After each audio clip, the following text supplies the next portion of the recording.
PowerShell. It's going to be more than 20. There's often they like when you're going to do a title for a session like this to actually come up with a number. And if you exceed it, you're fine. But if you're one less, your entire comment thread will be, he only did 19. I can't give him a good mark if he only did 19. So you do more and then people, they're a little less reluctant to go, well, he did 25.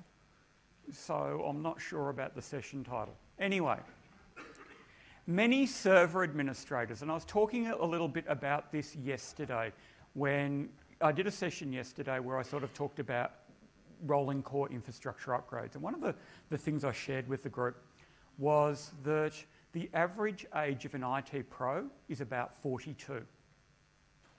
So IT pros are unlike developers. Developers are like Logan's Run. They kill them off when they get to 30. Right? With IT pros, most of us have actually been in the business and as a cohort have moved through. A lot of us, who is here administering or working with Windows NT4?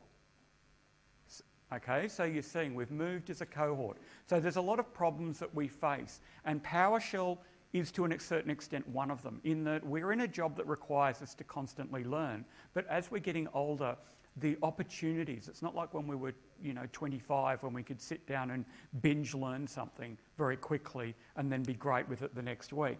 Now we've sort of got to balance family, work, relaxation if that happens, watching Australia get beaten in the sport on television, which I believe is very important, and things like that. So learning a new thing, learning a different way of thinking about it is actually quite difficult.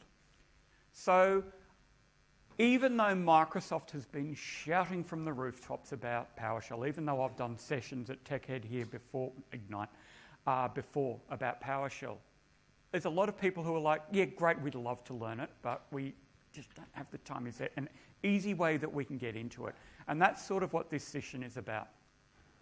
This session is about taking day-to-day tasks that you do, very simple tasks, and just getting you to think, hey, I can do that in a line of PowerShell.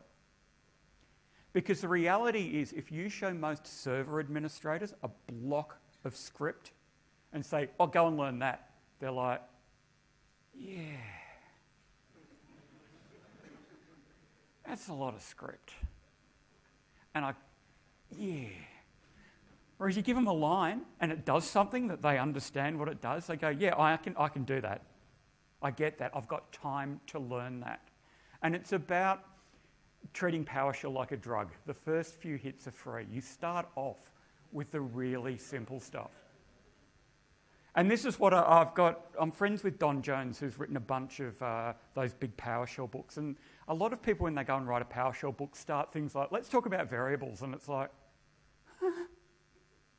I'm not doing IT anymore at uni. I don't want to learn about it. I got into server administration, so I didn't have to program that much. So again, let's start off with some simple stuff. Show you how to do things with a single line of PowerShell. Now, the company line is that PowerShell is absolutely a critical skill for your future career working in the Microsoft stack. And that is not an unreasonable thing to say. I don't think it needs to be as soon as some people are saying, but it's certainly something that you've got to keep an eye on. And why I say it doesn't necessarily need to be as soon is if we look at what happened with Windows Server 2003. And again, I got people to put their hand up if they were running Server 2003 in their environment. And in yesterday's session, about 40% of people put their hands up. So what I'm talking about here is that the future is not in some ways coming as fast as Microsoft would like it to. But as people that are attending a conference like this, you do have your eyes on the future and you are aware that these changes are coming and it's good to be prepared for them. Now, Jeffrey Snover is a very important name here. Jeffrey Snover is the guy who invented PowerShell. Jeffrey Snover is also the guy who is in charge of Windows Server and System Center at Microsoft. So quite naturally, he has a bias towards taking his baby and his job and bringing them together. He is very pro you need to learn this. And sometimes he's a bit blunt. He's literally like, well, if you don't learn PowerShell, you should get used to saying, do you want fries with that? I don't think that that's entirely true. But when you're getting blunt talk like that from the person in charge of Windows Server and System Center, it's probably worth paying some degree of attention to that. Now, he says that servers shouldn't have GUIs. And there's technical reasons for this. The more GUI something has, the more of an attack surface it has. If you're running server core versus full server with a GUI, the number of times you have to reboot the server to apply updates over the course of a year is dramatically reduced. I'll talk about Nano Server in a minute, but the difference is if you had server with a GUI hosting a domain controller role versus a server with Nano Server running the same role, last year you would have rebooted the Nano Server 4 times and you would have rebooted the server with the GUI 27 times. So think about it purely from an uptime perspective. So, as I said, indoctrinating yourself with PowerShell is probably, most likely, or certainly, a good long-term career strategy. So that's my setup. So in this session, what I'm going to do is I'm going to talk about basic configuration tasks. Those of you who were at my session last year, where I got out the Razer gaming device and put PowerShell commands in that, and was sitting there going, watch me do this. Some of these commands are going to be familiar. Then we're going to get on to core role tools. Core roles, nothing exciting, nothing amazing. What I'm trying to do here is give you a quick look at how quickly you can use a short amount of PowerShell to do very common tasks. So we'll look at Active Directory, we'll look at file servers, we'll look at DHCP servers, and we'll look at DNS servers.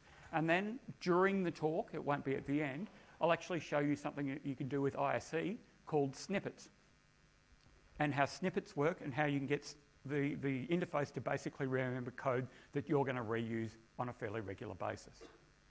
So let's talk about basic configuration tasks. Renaming a computer. You turn a computer on, the first time you spin it up and it's assigned a random name. One of the first things you need to do to this computer is rename it. Now, renaming it from the command prompt got a bit messy. You could right-click on System Properties, you could go into that system dialog, you could change it there. Or you could open a PowerShell prompt, you could type rename computer, and in this case, you might type in ignite nzdemo. Then you'll get a message saying reboot the computer. That's all you have to do to rename a computer. Rename computer, new name. So think about how you renamed a computer in the past versus how you can do it with one line of very quick PowerShell. This is sort of where I'm going with this.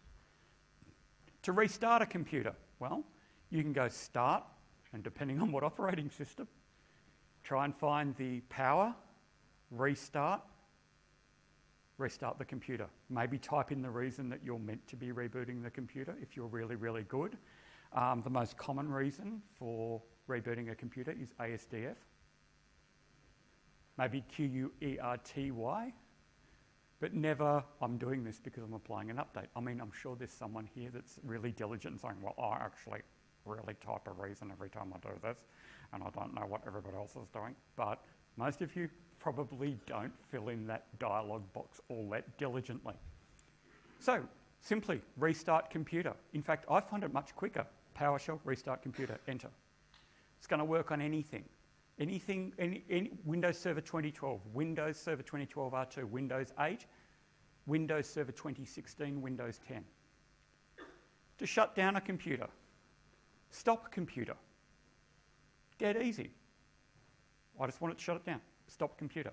Now, these commands, restart computer, stop computer, you can use the -computer name parameter and then do it remotely. So if you want to restart a remote computer, restart -computer computer name no dash teched nzdemo. Remote restart, assuming that you've got the appropriate credentials. So again, one of the other things that Microsoft's trying to get across to you is this idea of remote administration. So I mentioned NanoServer before. NanoServer is one of the new server deployment options that's coming with Windows Server 2016.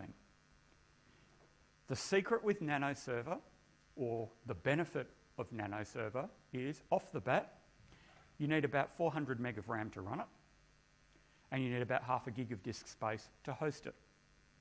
So suddenly you go from, I've got to go out and put a DNS server, a DHCP server, and a domain controller in a branch office, and to host that in Hyper-V, or VMware, or whatever you're using, I need to allocate a certain amount of system resources. Well, with NanoServer, you're allocating a lot less. You can get a much higher server density, and that's one of the reasons that Microsoft did it. Another one was simply that 4 reboots a year scenario. And if you're Microsoft and you're using NanoServer to host your racks in an Azure data center, or in all of the Azure data centers in the world, and you've got 37 million servers, the difference between 28 reboots and 4 reboots a year is absolutely measured in tens of thousands, if not hundreds of thousands of dollars. Now, that's the good side of NanoServer. It's really small and you don't need to reboot it. The challenging side, you can't log on locally to it. You deploy NanoServer and all you can do right now, and all you will be able to do, is see what IP address it is, or manually set an IP address, shut it down, restart it. Everything else you've got to do remotely using your remote tools, because what Microsoft's really talking about, one of their big things, is that you should never be RDPing across to servers to manage them, that's inefficient. And the example is, if you had to go and install a software update on 50 computers in your organisation, 50 servers, would you RDP across to each one, sign in, run Windows Update, apply the update, do the restart? Or would you find some way to do the same command against every computer? You'd do the second. The other thing that you should consider, when most of us got started, when I got started in server administration, in 1996, I was responsible for managing 5 servers. Today, I talk to people who are responsible for managing many hundreds, if not many thousands, of servers. At Facebook, the server to admin ratio is 1 to 25,000.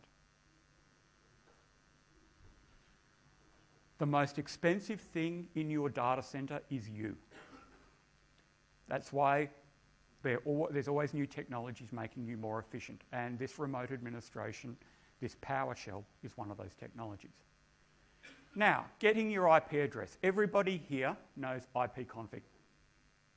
But you can do this from PowerShell, and the advantage of doing it from PowerShell is you can go and pump it into other things. You can go and pipe that output from one bit of PowerShell into another. But that's a bit more advanced than where we're going in this particular session.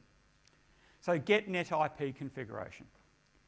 This is what it does. That's what the output looks like of just get net IP configuration. It tells me the IP address, it tells me the DNS server, it tells me the default gateway. I can set an IP address. Now, if you're doing it the really difficult way, you right-click on the network, you go to Network and Sharing Center, you find the adapter, you right-click on the adapter, you go Properties, then you find the TCP/IP version 4 properties, you click Properties again, then you get the dialog box where you type in the IP address. Think about the number of steps that you've got to take to do that. Or you could go netshare interface, and you can do that. But that's getting deprecated because that's a command line, a cmd.exe way of doing it. Or you can use new net IP address, interface alias, what's the name of the interface? Ethernet. IP address, this is the IP address. Prefix length, well, it's another way of saying subnet mask. Default gateway, bang. We've got an IP address assigned to that adapter. To do the DNS server, we use set DNS client server address minus interface alias, Ethernet, because that's the alias we want to apply it to, DNS server address, and we can use more than one. For those of you that are taking photos, remember that all of the slides are going to be available on the website. and that a complete recording of this session is going to be available on the website. So you don't have to sit there and take things with your phone. When you can go back to your office next week, you can pull up the video and then sit in, or in VLC, scroll forward and back to your heart's content. I do that a lot. One of the things I do, especially with conferences in the US, is I go and get all of the videos and then I just sit there and I put them on 2-speed and I binge watch them. Because you don't have to watch a video unless a speaker talks very quickly at their normal speed. You can do it at double speed and then suddenly you're getting through hours of content in half the amount of time. There's some speakers that are so slow in the way they speak that you can put them on 3.5 times.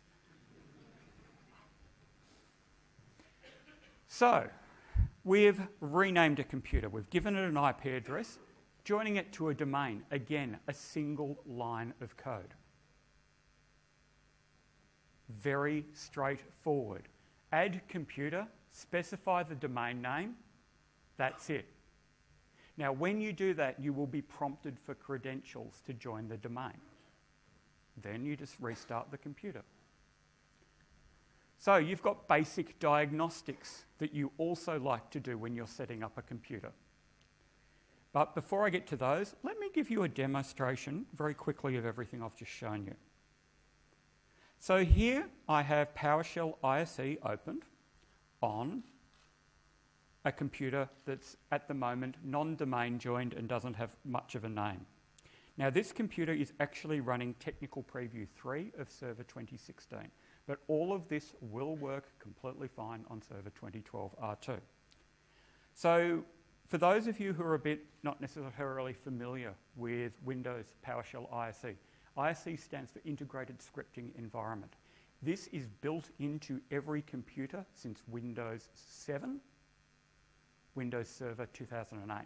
All have this. Windows Server 2008 when you apply some updates. So if you've got 2008 or 2008 R2, you've got Windows PowerShell ISE. Now, launching it is dead easy. All you have to do is you can even just right-click on a PowerShell icon and go Run ISE as administrator or Run ISE. So you can launch it that way or you can launch it from the Programs menu as normal. Now, what ISE does is it gives you a script pane, which you can see up here that I've got these lines of code, which is stuff I've just gone through. And then you've got an output window. So I could type PowerShell configuration here. So I can go get net IP configuration. You see it even gives me code completion. And what that'll do is it'll go there and do a check and it'll say, what's my IP address? And we can see here that I'm just assigned to 169.254. So obviously haven't assigned anything to that computer at the moment. So the first thing I want to do is I want to take that first line of code, which all it does is it's going to say your IP address is 172.16.0.20 with a default, subnet mask of 255.255.255.0 and a default gateway of 172.16.0.1. This is all very basic stuff. To run just that line, I've got the Run Selection button. I press that and it runs. So if I then come back down here and look, go get net IP configuration, I can see I've just gone and changed my IP address on that. Next thing I want to do is I want to set the DNS server. So just highlight that, click that, bang, DNS server set. Now I want to rename the computer from its current name, which is just a random set of characters, to Ignite NZ Demo. Done. Okay? Now, obviously, to get that to apply, I'm going to need to restart the computer. Highlight that. Run. Computer restarts. That's it. So some of the sessions at Ignite have covered things like desired state configuration, which is a much more complicated technology. And that's fine if you're a lot further along in your PowerShell studies. But if you're not, these basic bits of text, you can have them sitting in a notepad window where you simply paste them into a VM, or I'll talk a little bit more about another technology called PowerShell Direct, which is available a little later, which means that you don't even have to paste them into a VM. Oops, So what we've already done is we have got a name for this computer, we've got an IP address. It's sitting on the network, it's doing everything we need it to. Next thing I need to do is, of course, join it to a domain. Well, that's fairly simple as well. So what I'm going to do is I'm going to take Windows PowerShell ISE, I'm going to run it as an administrator.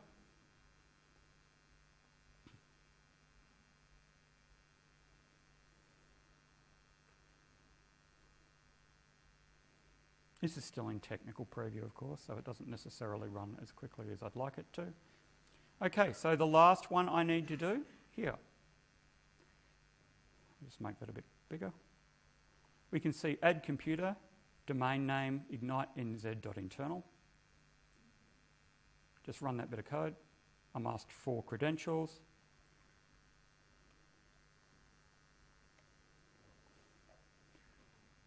So that's done.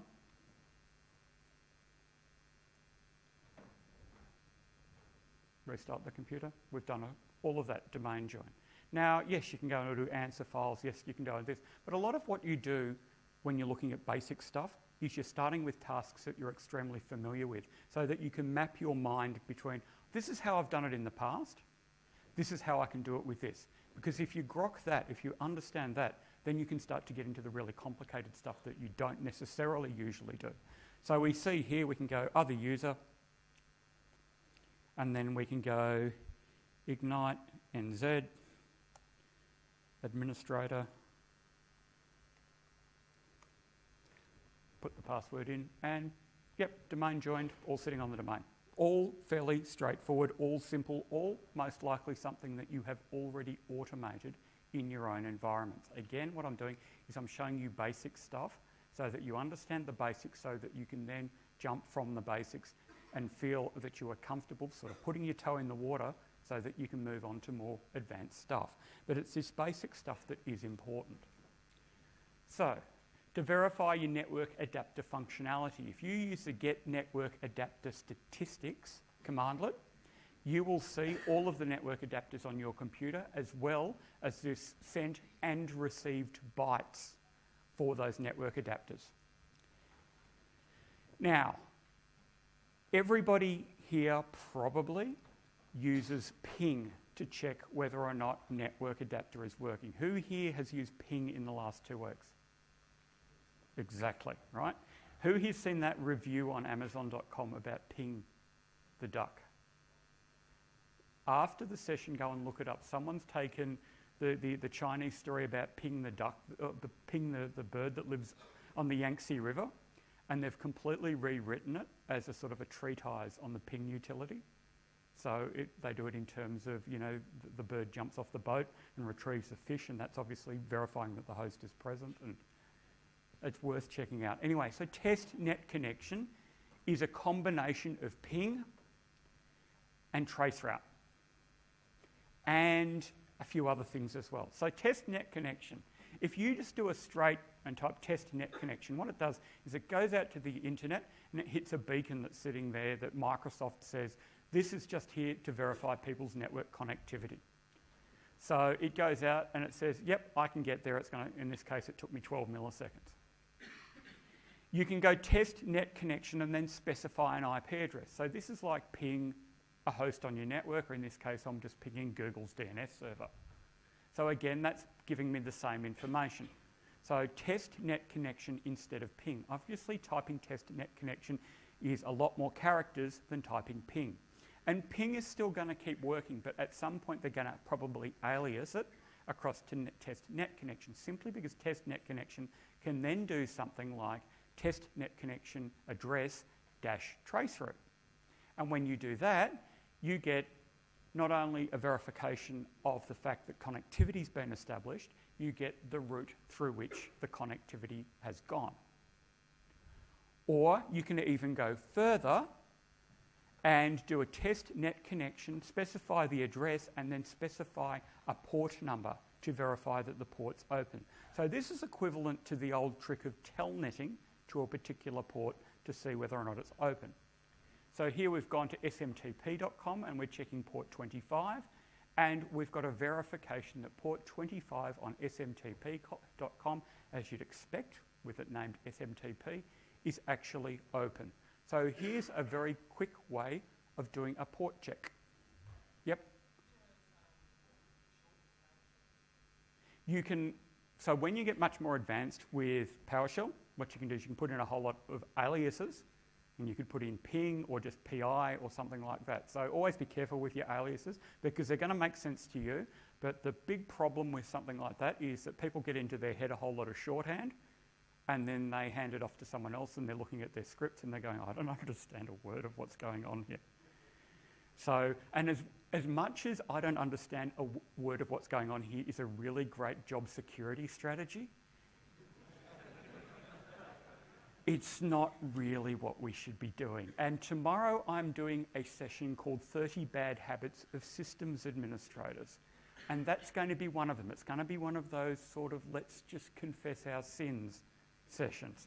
Because it's going to be all of those little things that we do, like hard code IP addresses for database connection strings, that we shouldn't do.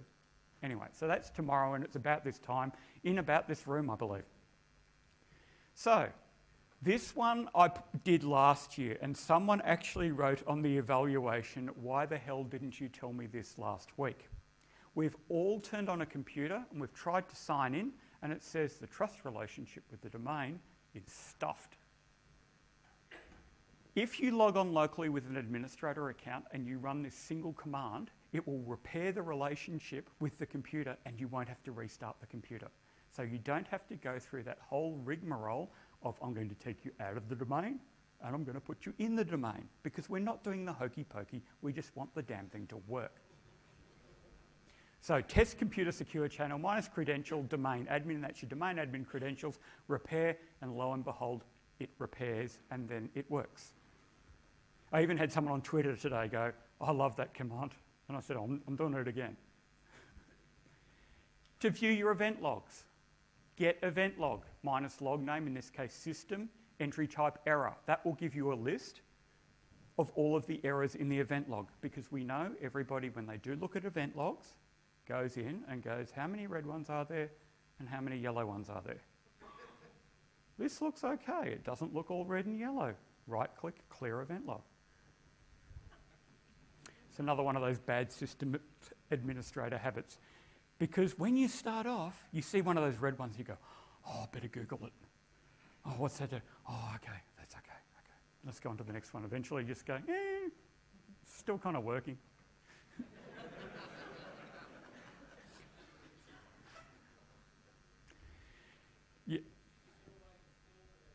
Yeah, so you can do it by last view. You can say last so many entries. You can actually then filter it by text. You can filter it by event ID. So all of these commands that I'm showing you actually can, with parameters, become extraordinarily more complicated. And what I suggest you do is, once you are watching the video and then you're playing with this in your own environment, is that you then type help command name, or help command name examples, or even, God forbid, go online and look at the technical documentation behind the commandlet. I know that reading the manual burns and it hurts sometimes, but it's also kind of useful. And that's the idea. But yes, all of these commands that I'm giving you are just like the tip of the iceberg on what the functionality of these commands are. And you can do really sophisticated stuff with just get event log and PowerShell. So, services. Rather than pulling up the services console, we've got all of these commands around the services noun. So stop service, start service, restart service, set service, get service. Another trick with PowerShell is that there is, if you type get command minus noun, and then in this case say service, it will show you every service-related commandlet in PowerShell. So once you know, you sort of go, okay, I understand probably what each one of those does just by the name. But if you want to see all of the commands, you see a useful commandlet and you go, oh, I wonder what other commandlets are related to that. You can sort of ask PowerShell and it'll come back and tell you. There's also, with PowerShell, if you type update help, what it'll do is it'll jump out to the internet and download the most recent help pages. So it's sort of like man on Unix. So PowerShell, if you let it, will teach you how to use it. but it's getting that foot in the water. It's putting your toe into the bath, and that's sort of what this session is about. So, for example, get servers piped to where object status equals stopped. That will show me a list of every stopped service on the computer.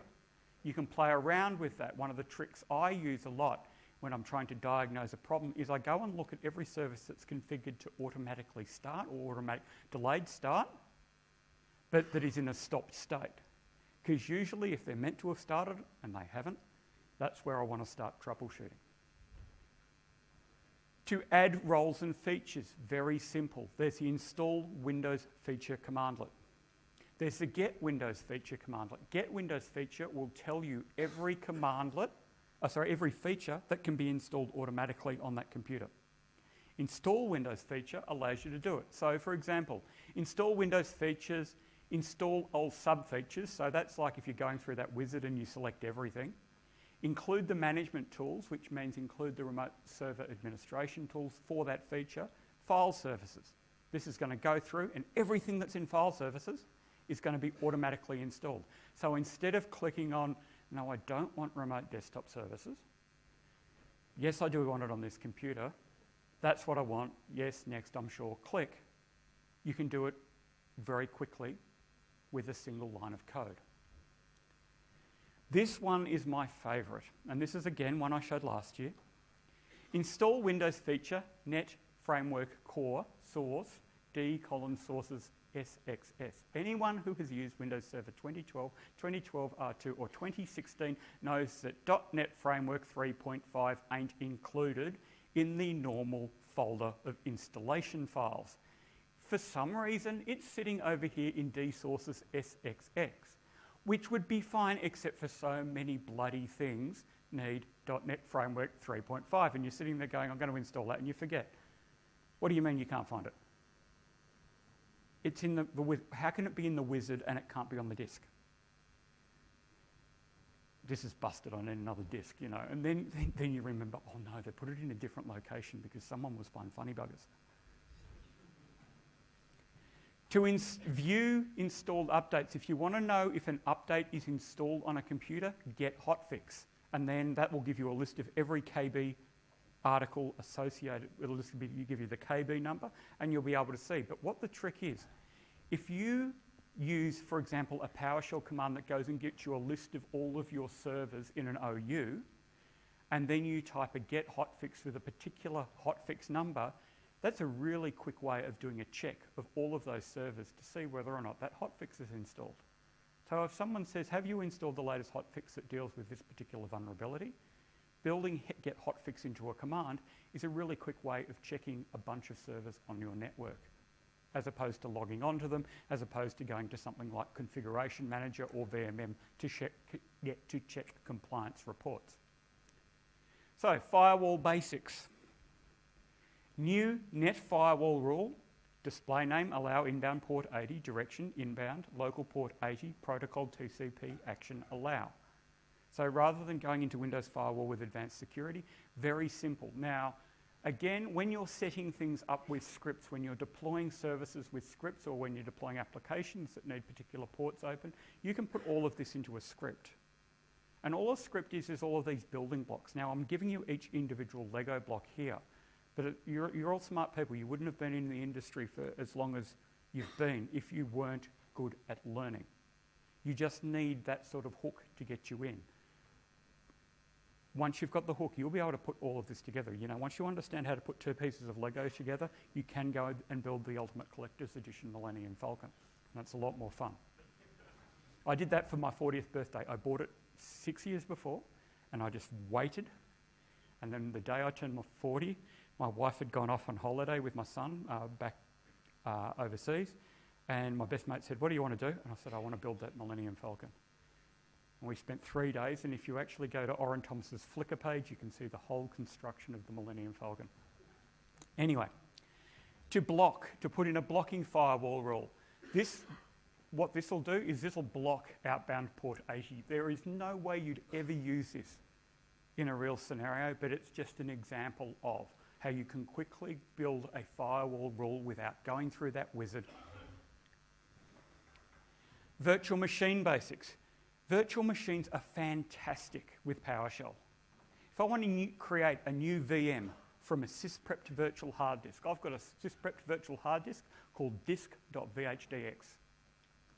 So all I did to create that was I basically installed server whatever, installed all the updates, ran sysprep, generalized it, shut it down, took that VHD and then put it in a directory, and that becomes my template VHD. Then if I want to create a new VM, memory startup bytes, 2 gig, name, give it a name, NZVM, path, here's the folder where I want you to put all of the configuration files, here's the virtual hard disk, bang, that gives me a VM. To assign a virtual switch, I just get the VM's name and then assign a virtual switch. So with 2 lines of PowerShell, you can create a VM if you've got the preparation. And you can go much, much further with this desired state configuration and injecting stuff and all of that. But just in terms of the basics of building out a lab, I'm building out labs all the time for all the books I write for Microsoft. I was able to spin up a 16 VM lab in less than 40 minutes simply because I had everything automated and it was able to do that. And that was just sitting on a Lenovo laptop with 32 gig of RAM. It wasn't sitting on a production Hyper-V machine. Now, PowerShell Direct is a technology that's available in Windows 10 and Windows Server 2016. And PowerShell Direct is really cool because it allows you to run PowerShell commands from the Hyper-V host into the VM without remoting and without signing onto it. So you saw me actually sign onto those VMs and run those commandlets. With PowerShell Direct, I wouldn't even need to do that. I could sit in my own PowerShell window and then inject those commands in. So instead of building the VM, going inside it and performing all the configuration tasks, all of those could be configured from the outside before the VM even has network connectivity. So it's a cool new feature, but most of it won't be available to simply because you're not running Server 2016 or Windows 10 yet.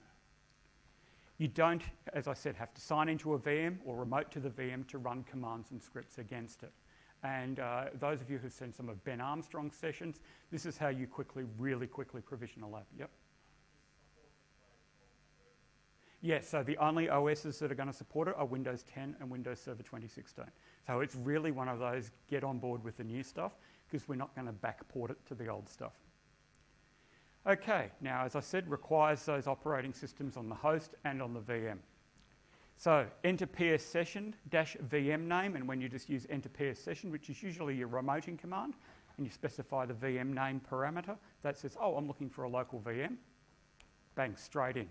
And then invoke command VM name, script block, and your script block contains whatever commands. Could be 1 command, it could be 100 commands. So let's talk about Active Directory management. We've got a few common tasks that we perform. Some of these are, again, extremely basic. Now, the trick is to understand when you're dealing with user accounts, you can't just write a bit of script and say, go and assign this password to someone. What you've got to do is you've got to go and create a secure password object. And that's what this bit of text does.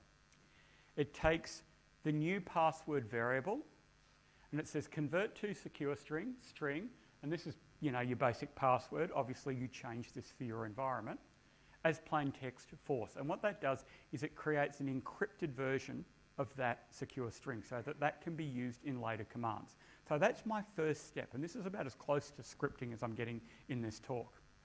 So once you've got that new PWD variable, and that can be whatever you want to call it, new AD user, in this case, I've used the name donfunk.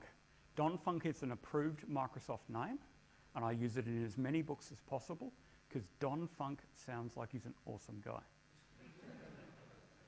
I've seen a picture of him, he doesn't live up to it. But in my mind, he's like Samuel L. Jackson, Idris Elba, and maybe Morgan Freeman all combined into one, except for he works as a sysadmin. So every time I've got donfunk and he's working at Contoso. That's all you need to know. I mean, it's just, how could that not be cool? New AD user, name, donfunk, account password, that new string. So what that's going to do, it's going to create a new AD account, and it's going to assign that temporary password to them. Now, there's way more that you can do with new AD user. You can specify OUs. You can specify every user account property under the sun. But if you just want to create a quick user account, Bob's your uncle, that's what you do. Now, once you create it, the only trick you have to remember is that you need to enable the AD account. So create account, enable AD account. If you want to reset a password and force a change if someone rings you up, not that most of you wouldn't be on help desk, but if you need to do a password reset, set account password new password, that password string, reset. And then set AD user, change password at logon, true. That sets that flag that says the next time they log on, they've got to go and set their own password. Now, the other thing with PowerShell is that there's a whole lot of third-party tools. There's one called Power GUI, I think it's called, and it allows you to take any PowerShell code and turn it into a nice GUI interface. So you could take something like that and hand it off to your help desk people for them to do password resets. And PowerShell is also going to be role-based access control aware, which means that it will only allow people to see functionality that they're allowed to use, rather than being able to see every tool in the book. So you could hand off password resets to HR. Let HR worry about verifying someone's identity that rings up and says they've forgotten their password, rather than expecting you to know that, Mary Jo, who's out at the Wellington office, has 3 cats and her favourite colour is pink. Let them do all of that. And there's a lot of things that you can move out of your things just by building tools and handing them out to people in your organisation.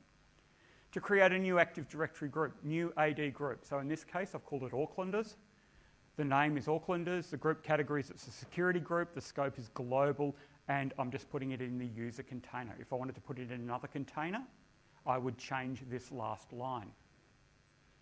To search for accounts with non-expiring passwords, which will probably bring up a whole lot of accounts that I'll be talking about tomorrow, because we know the best way to find an administrator account in a domain is just to look for the ones who have configured their passwords to not expire.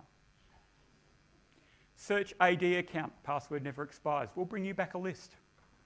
Search for accounts that haven't logged on for 90 days. All we do there is search AD account, account inactive, time span, 90 days. Search for locked out accounts. Again, straightforward. Search AD account, locked out. Search for disabled accounts, account disabled. Search AD account is very useful for going into your AD database and looking for accounts that are doing things that they shouldn't be doing, or accounts that are worthy of your attention.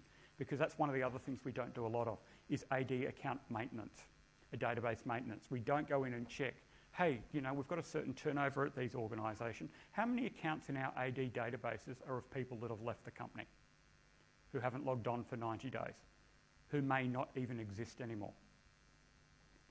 So let's just do a quick demo. So here I am on a domain controller. First thing I'm going to do is I'm going to take that new password and convert it to the secure string, run that. So that's put that variable into memory, into my PowerShell session. So now, if I want to go and create, before I do this, let me just show you that, there's no pigeon in the box, so to speak. Active Directory users and computers. Here's our users container, and we can see here that there is no .func. Okay? So what we'll do is we'll go and create .func.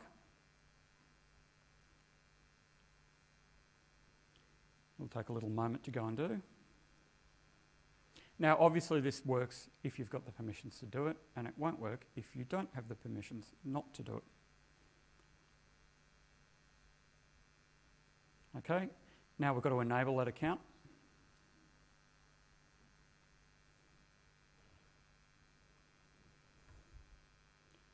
And that's done. So what I'll do now is I'll go and create my new group called Aucklanders, and I do that. So what we can do now is we can come back to Active Directory users and computers.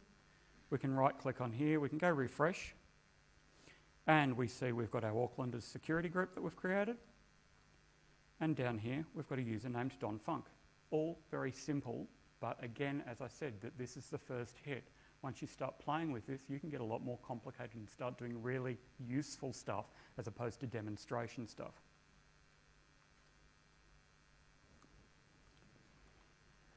Now, ISE snippets. You saw I've been using ISE. ISE snippets are a way to take commonly used bits of code and actually build them into the ISE so that you can use them. So instead of having to remember all of these bits and pieces, you can actually just pull it in. So for example, you've got a frequently used bit of PowerShell code that you want part of ISE. It requires that you do set the execution policy to unrestricted, which is just use a set execution policy command and go unrestricted. And that's just to stop people from running unauthorized scripts in your environment. So here I have a bit of code that says new ISE snippet, force, title, password string, description, secure password string, text, new password convert to secure string, string password as plaintext force, which is what I showed you before. The only thing you need to take aware of is this little caret here. That's an escape character, because if I don't use the escape character, it's going to ignore the $. So this is what it looks like in the ISE when you run it. Is a little menu comes up and I can select password string and then I'll inject that into ISE. But let me show you it very quickly. So here I go across to my, here, and this is this bit of code I just showed you on the screen. So I then run that bit of code. So now if I'm over here in a blank session and I go Control J, this will bring up the list of code shortcuts I've put in there. And then I can go down here and go password string and hit enter, and it'll automatically type it in. So that's what snippets are. So you've got all of these bits and pieces, and as you are learning as an administrator about these commands, all you do is you take the really useful ones and then you go and put them in snippets so that you don't even have to go to your notebook to figure out what these things are. You've built them into Windows PowerShell ISE. Yes, so you can export snippets and you can import snippets. So if you do a get command snippets, there's, export and import. They're just basically a bit of XML with that code I put in. So they're very small as well. So DNS management. We all got to look after DNS servers. To create a new primary zone in DNS, add active DNS server primary zone. Name, West Island.ignitenz.internal. As someone told me I came from the West Island. Replication scope, forest, which means that it's going to replicate to every Active Directory integrated DNS server in the forest. If I want to go and create a host record, and obviously you can go and create any type of host record, this is just the command that you use to create a normal host A record. Name Wellington, zone name, ignitenz.internal, allow update any, which means anybody can go and change it. This is the IP address to associate it, and here's a TTL value for that record. Let me give you a quick demo of that.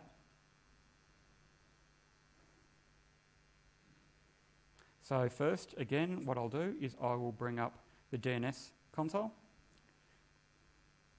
And if we go to forward lookup zones there, we see we've only got ignitenz.internal. So we will add that primary zone, one command. And now we've got a DNS zone called West Island.ignitenz. When that finishes executing.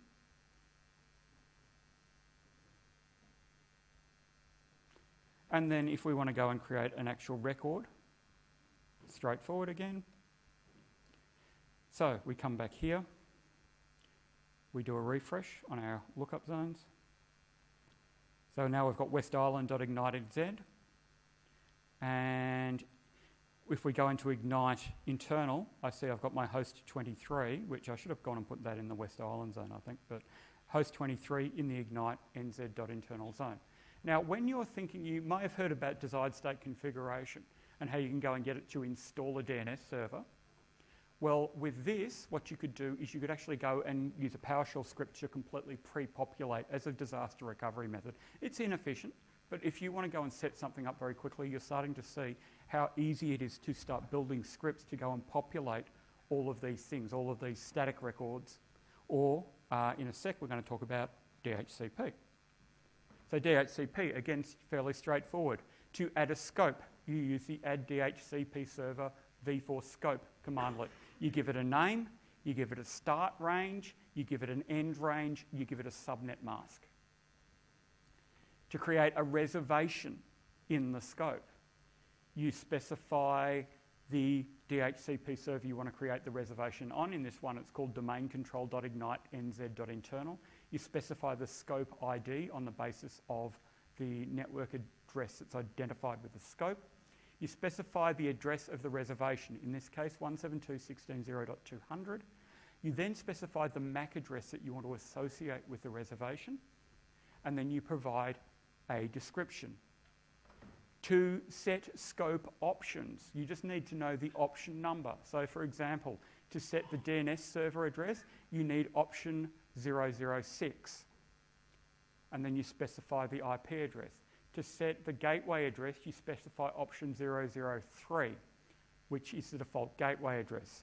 Let me do a demo there. And there is a...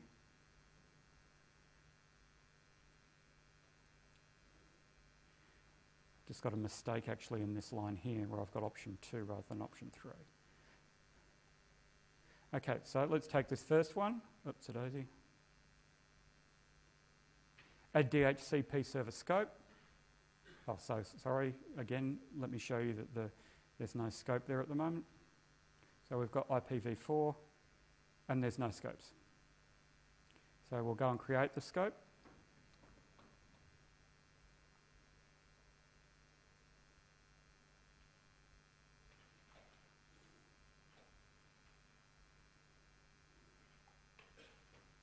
So the scope's created. Let's go and create a reservation for a particular IP address. That's done. Let's go and set the DNS server for that scope. That's done. Let's go and set the default gateway for that scope.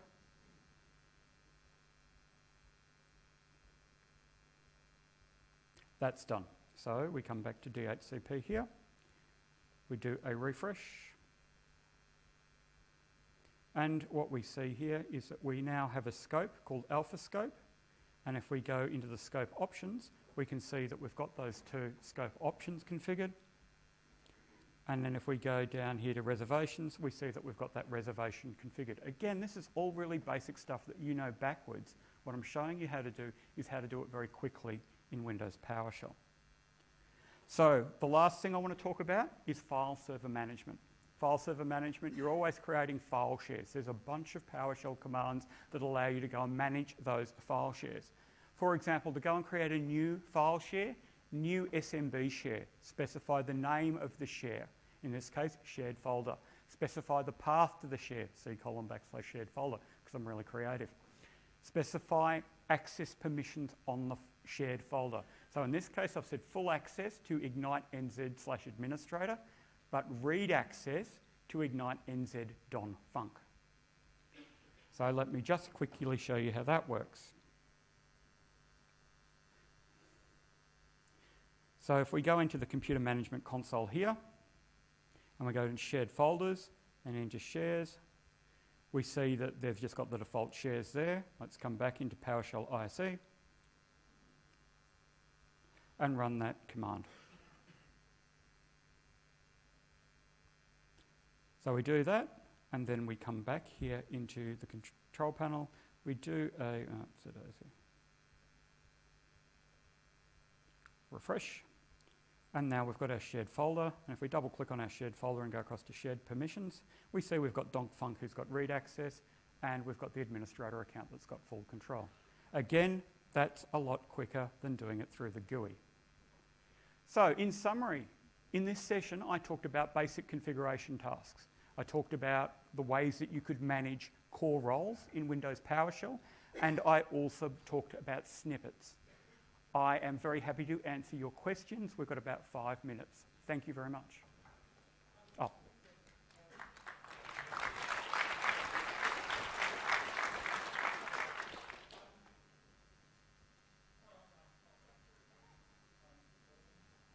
So